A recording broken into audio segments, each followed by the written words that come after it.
तन्नः सर्वं प्रचोदयात् प्रचोदयात्। సాయిరాం. అందరూ మహానుభావులు, అందరికీ వందనములు.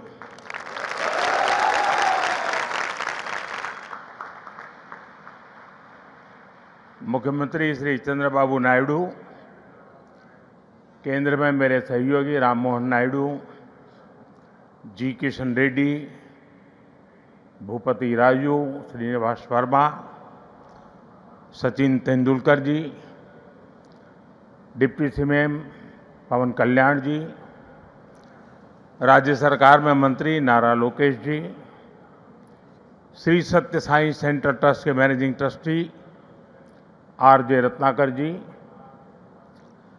वाइस चांसलर के चक्रवर्ती जी, ऐश्वर्या जी, अन्य सभी महानुभाव, देवी और सज्जनों, साईं-राम।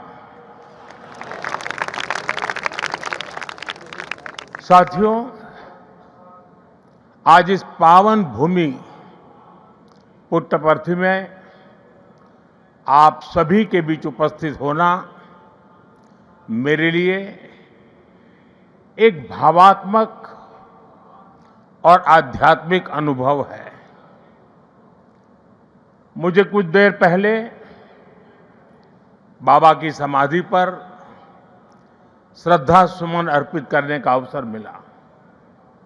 उनके चरणों में नमन करना, उनका आशीर्वाद प्राप्त करना, ये अनुभव हमेशा हृदय को भावनाओं से भर देता है। साथियों, श्री सत्य साई बाबा का यह जन्म शताब्दी वर्ष हमारी पीढ़ी के लिए सिर्फ एक उत्सव नहीं, यह एक दिव्य वरदान है। आज भले ही वे हमारे बीच दैहिक स्वरूप में नहीं है,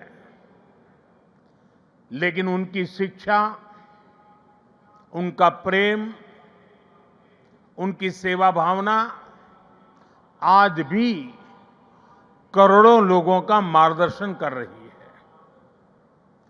140 से ज्यादा देशों में लाखों जीवन नए प्रकाश, नई दिशा और नए संकल्प के साथ आगे बढ़ रहे हैं।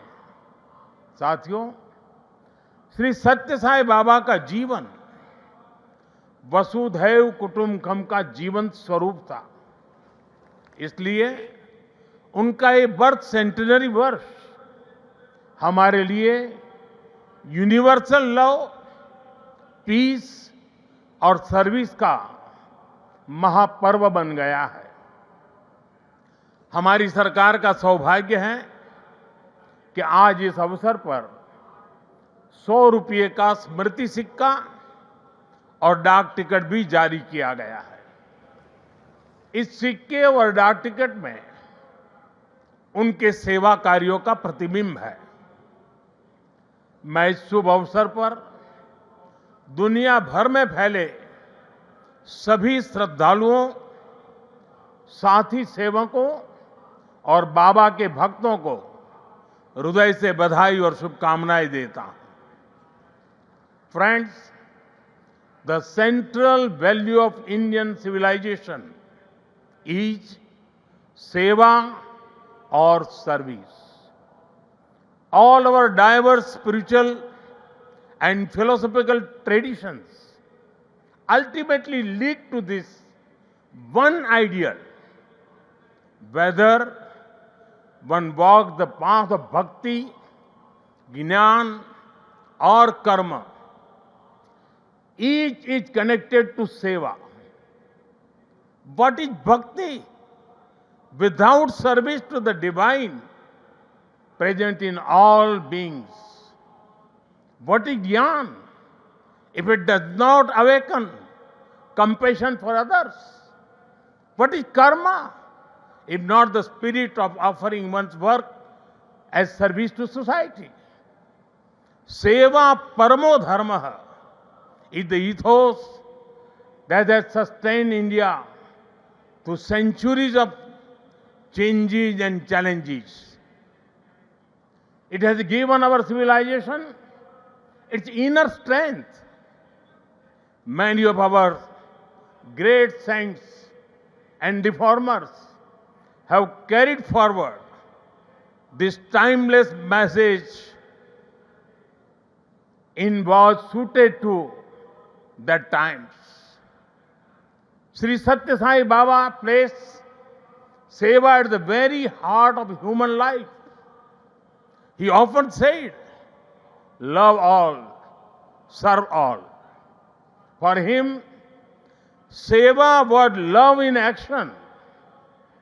His institutions in education, healthcare, rural development, and many such areas stand as living proof of this philosophy.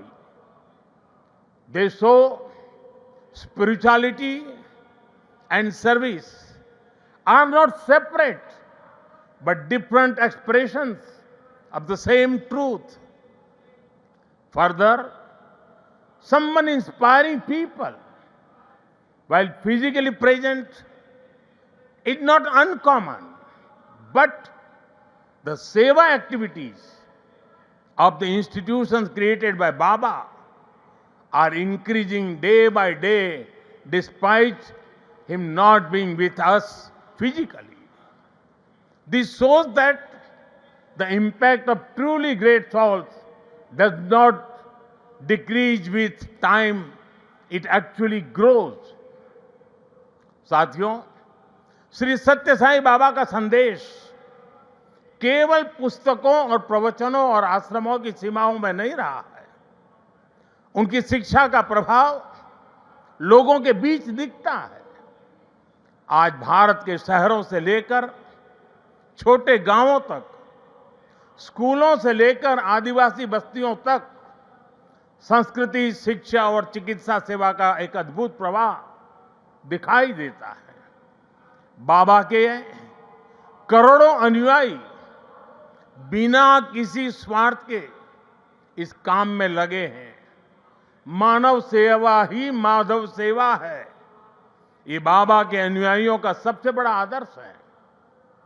उन्होंने ऐसे कई विचार हमें सौंपे जिनमें संवेदना, कर्तव्य, अनुशासन और जीवन दर्शन का सार मिलता है।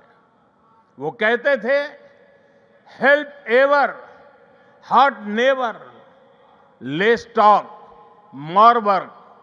हम सभी के मन में आज भी श्री सत्य साई बाबा के ऐसे जीवन सूत्र गूंजते रहते हैं। साथियों, साई बाबा ने अध्यात्म का उपयोग समाज और जन कल्याण के लिए किया।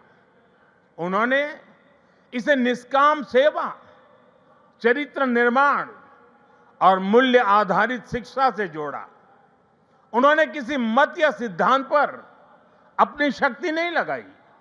उन्होंने गरीबों की सहायता की और उनके दुखों को दूर करने के लिए कार्य किया। मुझे याद है, गुजरात के भूकंप के बाद पीड़ितों को राहत पहुंचाने में बाबा का सेवा दल और सारे सेवाव्रती आगे की पंक्ति में आकर के खड़े हो गए। उनके अनुयायी पूरी निष्ठा से कई दिनों तक सेवा में जुटे रहे। उन्होंने प्रभावित परिवारों तक सहायता पहुंचाने, आवश्यक सामग्री उपलब्ध कराने और मानसिक सामाजिक सहयोग देने में महत्वपूर्ण योगदान दिया। साथियों, एक मुलाकात में अगर किसी का हृदय पिघल जाए, किसी के जीवन की दिशा बदल जाए, तो इससे उस व्यक्ति की महानता का पता चलता है।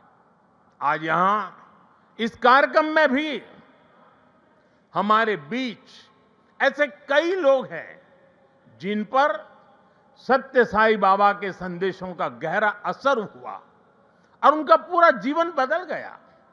साथियों, मुझे संतोष है कि श्री सत्य साईं बाबा की प्रेरणा से साईं सेंट्रल ट्रस्ट और उससे जुड़े संगठन सेवा को ऑर्गेनाइज, इंस्टीट्यूशनल और लॉन्ग टर्म व्यवस्था के रूप में आगे बढ़ा रहे हैं। आज एक व्यवहारिक मॉडल के रूप में हमारे सामने है। आप सभी पानी, housing, health care, nutrition, disaster support और क्लीन एनर्जी जैसे क्षेत्रों में अद्भुत कार्य कर रहे हैं। मैं कुछ सेवा कार्यों का विशेष तौर पर जिक्र करना चाहूंगा। जैसे रायलसीमा में पीने के पानी की गंभीर समस्या थी, तब ट्रस्ट ने 3000 किलोमीटर से ज्यादा लंबी पाइपलाइन बिछाई। ओडिशा में बाढ़ प्रभावित परिवारों के लिए 1000 मकान बनाए।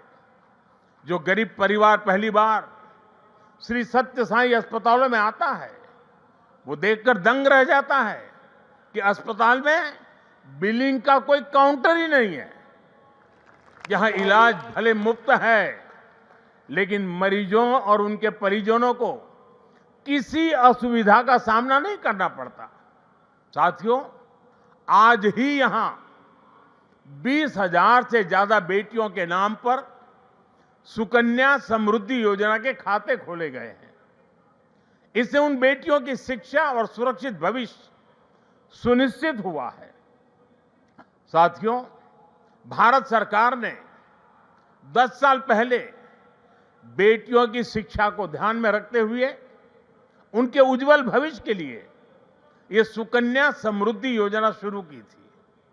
ये देश की उन योजनाओं में से एक है जिसमें 8.2% का सबसे ज्यादा इंटरेस्ट रेट हमारी बेटियों को मिलता है। अब तक देश की 4 करोड़ से ज्यादा बेटियों के खाते सुकन्या समृद्धि योजना के तहत खोले जा चुके हैं। और आपको ये जानकर खुशी होगी कि अब तक इन बैंक अकाउंट्स में 3.25 लाख करोड़ रुपए से ज्यादा की राशि जमा कराई जा चुकी है। ये प्रयास बहुत अच्छा है कि श्री सत्य साईं परिवार ने यहां 20,000 सुकन्या समृद्धि खाते खुलवाने का नेक काम किया है।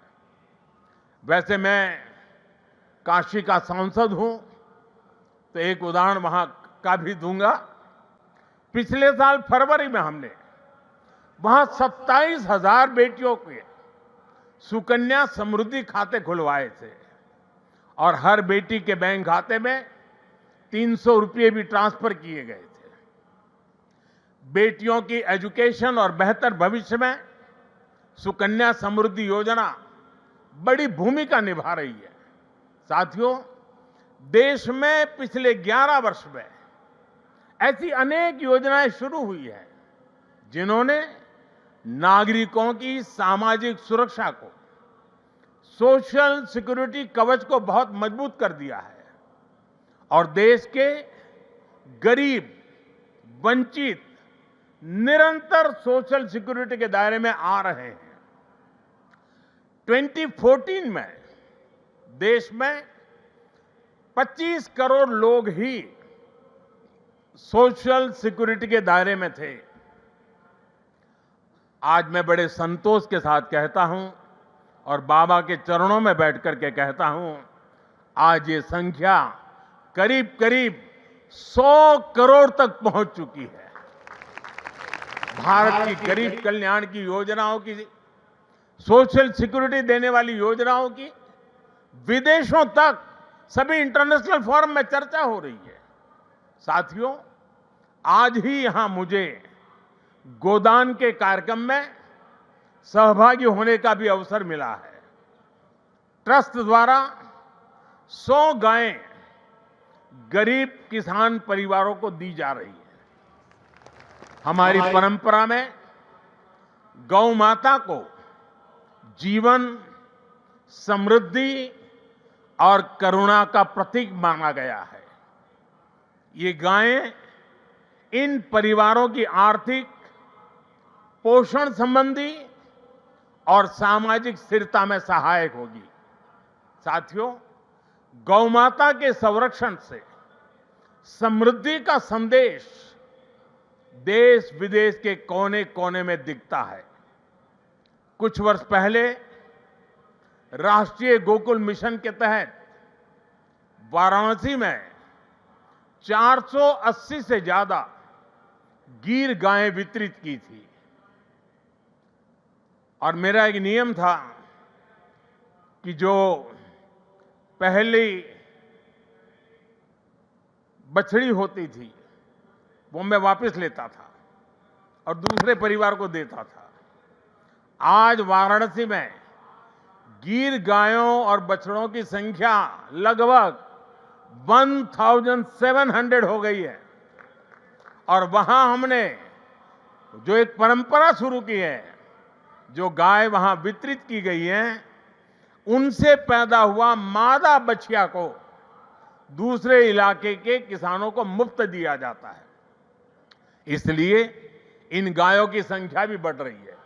मुझे याद है 60-8 साल पहले अफ्रीका में रवांडा की यात्रा के दौरान मैं एक गांव में वहां गया था और वहां भारत की 200 गीर गायें भेंट की थी और ये दान देने वाली परंपरा वहां भी है। वहां गिरिंका नाम की प्रथा है जिसका अर्थ है मे यू हैव अ काऊ। इसमें गाय से पैदा होने वाली पहली मादा बछिया को पड़ोसी परिवार को दान देता होता है। इस प्रथा से वहां न्यूट्रिशन, मिल्क प्रोडक्शन, इनकम और सोशल यूनिटी बढ़ी है। साथियों, ब्राजील ने भी भारत की गीर और कांकरे नस्लों को अपनाकर उन्हें आधुनिक तकनीक और वैज्ञानिक प्रबंधन के साथ आगे बढ़ाया है और आज वे बेहतर डेयरी परफॉर्मर्स का स्रोत बन गई है। ये सभी उदाहरण बताते हैं कि जब परंपरा, करुणा और वैज्ञानिक सोच एक साथ चलती है तो गाय आस्था के साथ ही सशक्तिकरण, पोषण और आर्थिक प्रगति का साधन बन जाती है। और मुझे खुशी है कि आप इस परंपरा को यहां बहुत नेक नियत के साथ आगे बढ़ा रहे हैं। साथियों, आज देश कर्तव्य काल की भावना के साथ विकसित भारत की दिशा में आगे बढ़ रहा है। इस लक्ष्य को पाने के लिए नागरिक भागीदारी आवश्यक है और इसमें सत्य साईं बाबा का ये जन्म शताब्दी वर्ष हमारी बड़ी प्रेरणा है।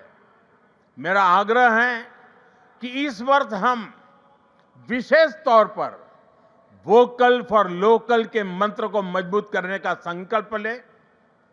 विकसित भारत बनाने के लिए हमें लोकल इकोनॉमी को बढ़ावा देना ही होगा। हमें याद रखना है, जब हम स्थानीय उत्पाद खरीदते हैं तो हमें एक परिवार, एक छोटे उद्यम और स्थानीय सप्लाई चेन को सीधे सशक्त बनाते हैं। इसी से आत्मनिर्भर भारत का रास्ता भी तैयार होता है। साथियों, आप सभी श्री सत्य साईं बाबा की प्रेरणा के साथ राष्ट्र निर्माण में अपना निरंतर योगदान दे रहे हैं। इस पावन भूमि में वाकई एक अद्भुत शक्ति है। यहां आने वाले हर व्यक्ति की वाणी में करुणा, विचारों में शांति और कर्म में सेवा का भाव दिखने लगता है। मुझे विश्वास है, जहां भी अभाव या पीड़ा दिखाई देगी, वहां आप इसी तरह एक आशा, एक प्रकाश बनकर खड़े होंगे। इसी भावना के साथ मैं सत्य साईं परिवार, सभी संस्थानों, सभी सेवा दल के सेवाव्रती और देश दुनिया से जुड़े सभी श्रद्धालुओं को प्रेम, शांति और सेवा के इस यज्ञ को आगे बढ़ाने के लिए हृदय से शुभकामनाएं देता हूं। बहुत बहुत धन्यवाद। साईं राम।